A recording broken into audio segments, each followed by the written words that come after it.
नाइक को डाकू कहा, पुंजला नाइक को डाकू कहा।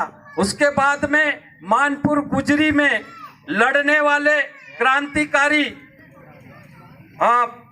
टंट्या मामा और उसके साथ में जो है बिजनिया नायक, है ना। तो ऐसे लोगों को हमारी सरकार और गैर सरकारी लोग जो गैर आदिवासी है, इन लोगों ने जो है उनको डाकू कहा। तो आजादी आंदोलन के समय जब 1857 की क्रांति हुई थी, उस क्रांति में जो है हमको पढ़ाया जाता है कि आजादी आंदोलन में खून की नदियां बही थी। अब खून की नदियां लिख दी, लेकिन वो नदी कहाँ है और उस नदी में खून किसका बहा, वो इतिहास में नहीं लिखा। क्यों? क्योंकि जो है वो खून कहीं ना कहीं जो है हमारा था, हमारे पूर्वजों का था। साथियों, मैं आपको बताना चाहता हूं, यहाँ बड़वानी जिले के भीमा नाइक को, यहाँ बड़वानी में जो है कलेक्टर उस समय जो है जब्बार ढाक वाले थे। हम लोगों ने जो है यात्रा निकाली 15 दिन की और ढाबा बावड़ी में 7 दिन तक जो है वहां पर वो बावड़ी को साफ किए श्रमदान से, और वहां जो है शिविर लगाए थे कि ये हमारे क्रांतिकारी है, ये हमारे शहीद है। तो उनके लिए हम लोगों ने जो है इस तरह से खोज करके जो है ये काम किया, और करने के बाद में बड़वानी में रैली निकाली और बड़वानी के जो है कलेक्टर को ज्ञापन दिया। कहा कि जो है भाई यहाँ बड़वानी के करंजे के ऊपर जो है बहुत सारे क्रांतिकारी के नाम थे, लेकिन आदिवासी क्रांतिकारी का नाम नहीं था। इसलिए हमने कहा कि बड़वानी के करंजे पर जो है आदिवासी क्रांतिकारी, इस जिले के क्रांतिकारी भीमा नाइक की जो है, भीमा नाइक का नाम शहीदों में डालो। तब जो है वो शहीदों की गिनती में आए, और उसके बाद में आगे लड़ाई हुई तो बड़वानी कॉलेज का नामकरण जो है भीमा नाइक के नाम पर जो है हम लोगों ने करवाया। दूसरी बात साथियों, टंट्या मामा के नाम पर आज भी जो है, पहले भी जो है अंग्रेज सरकार सलामी देता था, और अंग्रेज की लाई हुई रेल आज भी जो है टंट्या मामा के स्थान पर आती है तो सलामी देती। तो टंट्या मामा को भी डाकू कहा था, लेकिन जो है आदिवासी समाज ने मिलकर आंदोलन किया। सन 2000 में धारा जी से जो है बैलगाड़ी, साइकिल, पैदल रैली निकाली थी। वो भी 7 दिन तक जो है पूरे इलाके में रैली निकालने के बाद में टंट्या मामा के स्थानक पर वहां जाकर जो है 3 दिन का सम्मेलन किया। उस सम्मेलन में इंदौर के जो है बहुत सारे पत्रकार साथी आए थे। वो पत्रकार साथियों ने फिर लिखना शुरू किया। तो जैसे जैसे लिखना शुरू किया तो वो डाकू से जो है क्रांतिकारी और स्वतंत्र संग्राम सेनानी के गिनती में जो है टंट्या मामा भी आ जाए।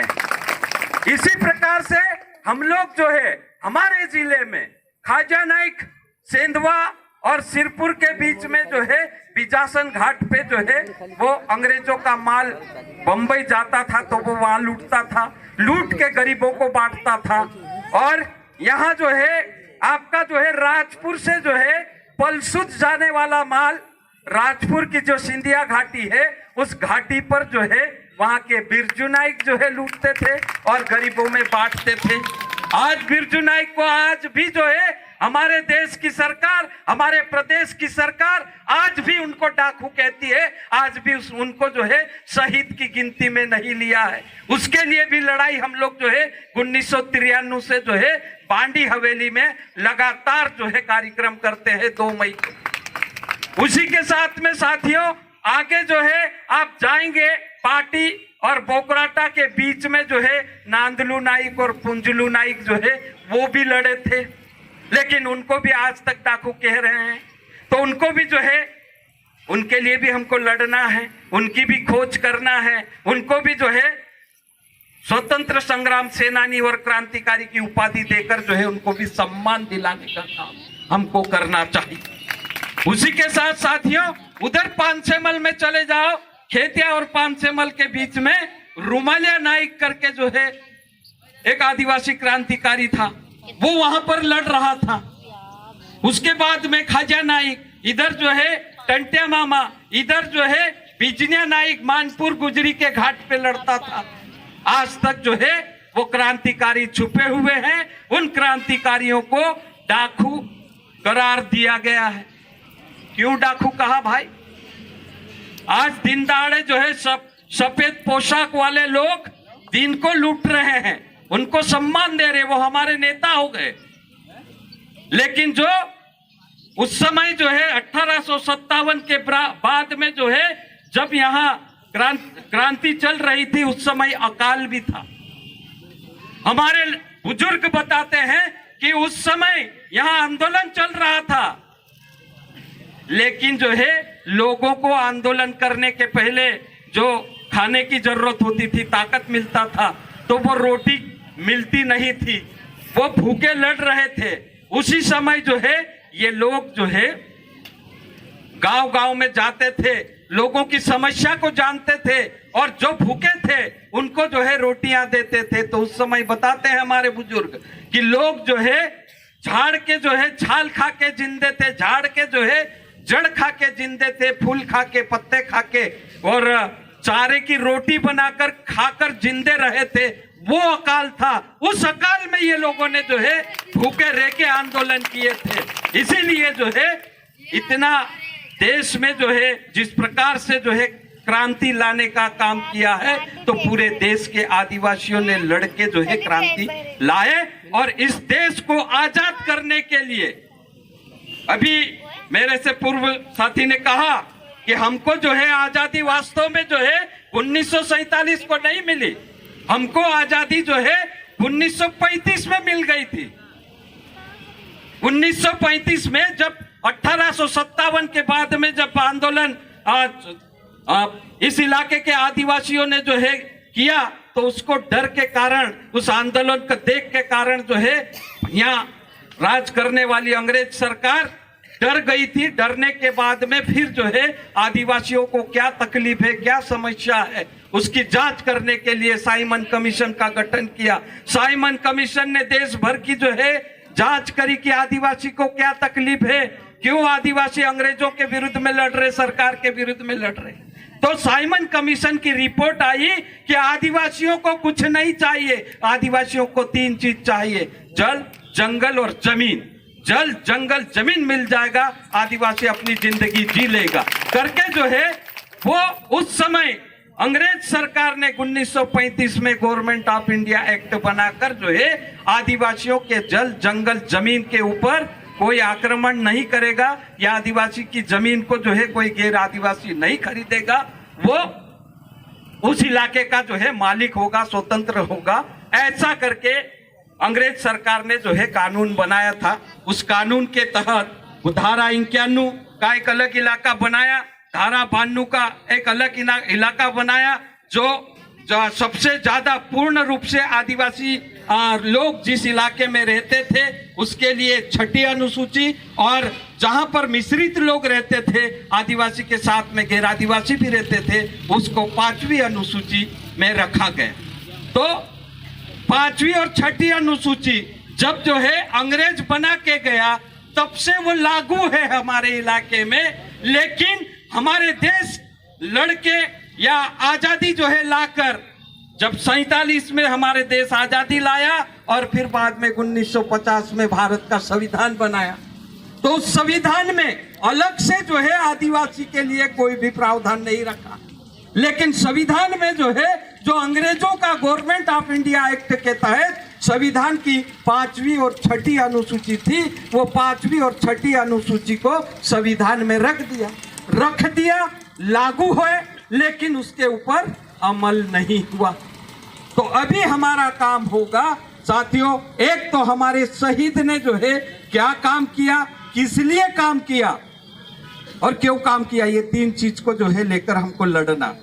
हमको जो है चुनाव तो कोई लड़े नहीं लड़े, लेकिन जो हम लोग पिछले 35 साल से जो है इस इलाके में काम कर रहे, तो इनके रास्ते पर चलकर हम लोग काम कर रहे कि बिरसा मुंडा किसके लिए लड़ा था, जल, जंगल और जमीन के लिए, और आज वो जल, जंगल और जमीन जो है कंपनी के हाथ में जा रही है।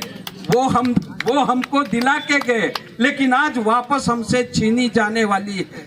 तो उसको कैसे बचाए, क्योंकि वो काम इनका था, इनका मान सम्मान हमको करना है, इनकी जल जंगल जमीन है वो हमको बचाना है। तो कैसे बचाएंगे? वो जल जंगल जमीन बचेगी तो आदिवासी बचेगा, नहीं तो जो है अगर जल और जंगल जमीन नहीं रहेगा तो आदिवासी के साथ में जैसे जो है पानी में मछली को पानी से बाहर निकाल दे धरती पर तो फपड़ फपड़ के वो मर जाती, वैसे आदिवासी की स्थिति होने वाली है कि जल जंगल जमीन से अगर आदिवासी को निकाल देंगे तो बिन पानी से मछली जिस प्रकार से तड़प के मरती है वैसा आदिवासी खत्म होने वाला है। तो आदिवासी को बचाना है तो जल जंगल जमीन को बचाना है। जल जंगल जमीन बचेगा तो आदिवासी बचेगा, आदिवासी बचेगा तो उसके अधिकार बचेंगे, उसकी संस्कृति बचेगी, उसका देवी देवता बचेगी, उसकी परंपरा बचेगी और उसका अस्तित्व जो है बचेगा, नहीं तो आदिवासी खत्म होने वाला है। आपको पता होगा कि जिस प्रकार से भारत देश की सरकार जंगल के ऊपर कैसे कानून ला रही है और वहां पर जो है विदेशी पैसा कैसे लाकर जो है वो योजना विदेशी पैसा लाने की योजना बना रही है और उस योजना के तहत से जो है वो आदिवासी को खत्म करेगी। अभी आपको पता होगा कि रेल बिक गई। हम लोगों ने 20 साल पहले कहा था कि बिजली बिकेगी, वो बस चलती थी पहले, है ना, वो रोडवेज बस चलती थी। तो हमारे यहाँ उसका गीत गाते थे कि सोइडे के परे खाटली वाल धोनीली मोटरे यार ड्रिक डोरा बोरे डोरी क्यों मैं नहीं डरने वालों, ये गीत गाते थे। तो उसी प्रकार हम बोल रहे थे कि जो है वो ड्राइवर जाएगा, क्योंकि उसमें भारी भ्रष्टाचार हुआ था। हम ड्राइवर को बोले कि ड्राइवर साहब आप डीजल मत बेचो, आप टायर मत बेचो, आप ट्यूब मत बेचो। हम कंडक्टर को बोल रहे थे कंडक्टर साहब टिकट बराबर दो, टिकट का पैसा जेब में मत डालो। तो वो डालते गए। हमने कहा कि आज तुम जो है डाल लोगे पैसा, कंडक्टर पैसा जेब में डाला, ड्राइवर जो है ट्यूब और टायर और डीजल बेच दिया। बाद में सरकार देखी कि ये तो बिक रहा है तो बस ही बेच डाला, ड्राइवर और कंडक्टर को लात मार के घर भेज दिया, वो बस चले गई। बस के बाद में जो है आपका बिजली गया, अभी जो है अडानी को बिजली बेच दिया। उसके बाद में अभी जो है रेल बिक गई, उसके बाद में हवाई जहाज बिक गया, रेल की पटरी बिक गई, हवाई अड्डा बिक गया, सारा बिक गया। लेकिन जंगल अभी तक नहीं बिका है, जंगल बिकने वाला है। लेकिन जो है जंगल में आदिवासी शेर बैठा है। तो अभी जो है उस आदिवासी शेर को निकालने के लिए भारत सरकार विदेशों से पैसा ला रही है। कैसे ला रही है? बोल रही है कि प्रदूषण हो गया, पर्यावरण खत्म हो गया, फिर बाद में बोल रही है कि बीमारी तरह तरह से चल रही है। दूसरा बोल रहा है कि वन जो है खत्म हो गया, वन में रहने वाले प्राणी खत्म हो गए, इसलिए वन को सुधारना है। तो क्षतिपूर्ति वनीकरण नीति बनाई और करोड़ों रुपया जो है हमारे जंगल सुधार के नाम पर जो है हमारे देश की सरकार ला रही, बोल रही है जंगल सुधारना है, लेकिन उसका उद्देश्य जो है जंगल से आदिवासियों को बेदखल करना। तो आदिवासी जंगल से बेदखल होगा तो ही जो है सरकार जंगल को बेच सकती है। इसलिए पहले जो है अभ्यारण्य के नाम पर आदिवासी को निकालेंगे, क्षतिपूर्ति वनीकरण के नाम पे निकालेंगे, और दूसरा अभी एक नया प्रोजेक्ट लाया है सरकार, अभी बोल रहा है कि भारत के जंगल बहुत सारे खाली है, इस जंगल में हम लोग जो है पर्यावरण सुधार करने के नाम पर पाम के पेड़ लगाएंगे। पाम जो हम लोग वो तेल पाम तेल जो इंडोनेशिया और मलेशिया से आयात करते थे और हमारे जो खाने के तेल में जो है मिलाकर हमको सस्ते दाम में सरकार देती थी। जब तेल का भाव बढ़ता है तो हमारा सरकार जो है आयात करता है इंडोनेशिया और मलेशिया से, और हमारे तेल में मिलाकर जो है हमारे तेल का दाम कम करता था। तो अभी जो है हमारे देश की सरकार वो पाम के पेड़ लगाने के लिए विदेशी पैसा ला रही है। अभी जो है जैसे केरल तमिलनाडु में नारियल के पेड़ होते हैं, इधर जो है अपने कुक्सी में जो है ताड़ी के पेड़ होते हैं, वैसे पेड़ आएंगे, उसको काट के जो है पाम निकालेंगे और पाम निकाल कर जो है बाजार में बेचेंगे। हमको आयात नहीं करना पड़ेगा इंडोनेशिया और मलेशिया से, इसलिए वो पाम के पौधे लगाएंगे। तो पाम के पौधे लगाना है तो आदिवासियों को उसकी जमीन से बेदखल करना पड़ेगा। तो आदिवासियों को जंगल जमीन से बेदखल करना है और उसके बाद में पाम लगाना है। इसलिए जो है वो पैसा लाकर जो है जंगल जमीन से जो है बेदखल करने का काम सरकार शुरू कर दिया। उसने कहा है कि अभी राम गमन पथ बनाना। राम गमन पथ मतलब क्या है कि भगवान राम अयोध्या से कहां कहां गया है, जहां जहां भगवान राम देश में घूमे हैं वहां वहां पर 4 व्हीलर रास्ता बनेगा, रेल का जो है रास्ता बनेगा, बिजली वहां रोड रोड पर लगाने वाले हैं और वहां के आदिवासियों को वहां से विस्थापित करने वाले हैं, क्योंकि राम पथ गमन बनने वाला। तो हम लोगों को जमीन से विस्थापित करेंगे और भगवान श्री राम जहां जहां गए हमको वहां घुमाने ले जाएंगे और जंगल जमीन हमसे छीन लेंगे। तो ये दूसरी साजिश इनकी चल रही है। तीसरी साजिश ये है कि अभी जो है पंचायत को सशक्तिकरण करने के नाम पर पैसा आ रहा है। अभी पंचायत को सशक्तिकरण करना मतलब जो है पंचायत के जरिए से गांव में रहने वाले आदिवासियों को जो है हटाना है और वहां की जमीन लेना है और वो जमीन जो है किसी और को देना। तो अभी पता नहीं आपके यहाँ भी वो ड्रोन कैमरे को लेकर जो है वो पूरे गांव का जो है सर्वे हो गया होगा। आपको बोला जा रहा होगा कि आपके जो है घर और खेत और पूरा गांव जो है कंप्यूटराइज करना है, तो आप जो है इसको करो। तो वो ड्रोन कैमरे से पूरे देश का जंगल जमीन और नदी नालों का जो है पूरा रिकॉर्ड कंप्यूटर में फिट होगा और वो कंप्यूटर में फिट होने के बाद में विदेशी कंपनी देखेगी कंप्यूटर से कि कहां नदी है, उससे जो है कहां कारखाना लगाने से उनको फायदा होने वाला है। तो ऐसी जगह चयन करने के बाद में हमारी जमीन वहीं पर जो है वो खरीद लेगा और हमको यहां से विस्थापित कर देगा। सरकार कानून बनाएगा। अभी कानून है कि आदिवासियों की जल जंगल जमीन गैर आदिवासी या कंपनी या सरकार भी बिना ग्राम सभा की सहमति से नहीं ले सकती। लेकिन अभी भारत सरकार कानून में फेरबदल कर रही है कि अगर कोई आदिवासी इलाके में जल जंगल जमीन किसी को जरूरत पड़ेगी तो ग्राम सभा से सहमति लेने की कोई भी जरूरत नहीं है। दिल्ली में बैठे बैठे हमारे गांव को बेचने के लिए, हमारे घर को बेचने के लिए, हमारी नदी को बेचने के लिए, हमारी जमीन और जंगल को बेचने के लिए भारत सरकार जो है वहां सौदा कर देगी। सौदा करने के बाद में हमारा जल जंगल जमीन बेच देगी और साथ में मिलिट्री भी भेज देगी। बोलेगी कि ये जमीन जो है कंपनी को हमने बेच दिया है, तो यहाँ से आप हट जाओ, अन्यथा जो है आपको गोली मार दी जाएगी। जंगल का कानून जो है अभी बदल गया है।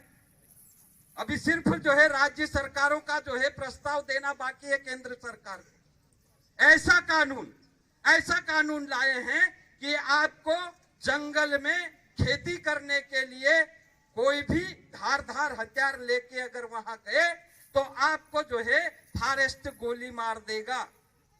फॉरेस्ट को गोली मारने का अधिकार दे दिया है। और उसके साथ में जैसे जो है आप वहां खेती कर रहे हैं या तो आप घूमते घूमते जा रहे हैं, आपको फॉरेस्ट वाला पकड़ लेगा, आपके ऊपर झूठा केस लगा देगा, कहेगा कि ये जो है दराती लेके, खुरपी लेके या कुराड़ी लेके जंगल में घूम रहा था जंगल काटने की नियत से, इसलिए इसको हमने पकड़ा और पकड़ने के बाद में जेल में डाल दिया। तो वो जेल भी जो है अलग से जो है बनने वाली है, जैसे जो है अलग थाना बनने वाला, जैसे आदिवासियों के विशेष धाराओं में जो अलग थाना बना है एट्रोसिटी एक्ट के तहत, वैसा ही जंगल के लिए अलग थाना बनेगा, अलग जो है आदमी को पकड़ के अंदर डालने के लिए हजाद बनेगा। और उसके बाद में कोई गैर आदिवासी वहां जाएगा तो उसको पकड़ के मारेंगे और जितने दिन उनको वहां रखना है वो रखेंगे। जैसे दूसरे अपराध में 24 घंटे से ज्यादा कोई भी अपराधी को जो है थाने में पुलिस नहीं रख सकता है, ऐसा फॉरेस्ट के कानून में नहीं है। वहां जो है जब भी मन चाहे जितने दिन चाहे फॉरेस्ट वाला उस आदिवासी को रख सकता है। साथ साथ में दूसरा ये भी है कि वहां पर जो आदिवासी को पकड़ेगा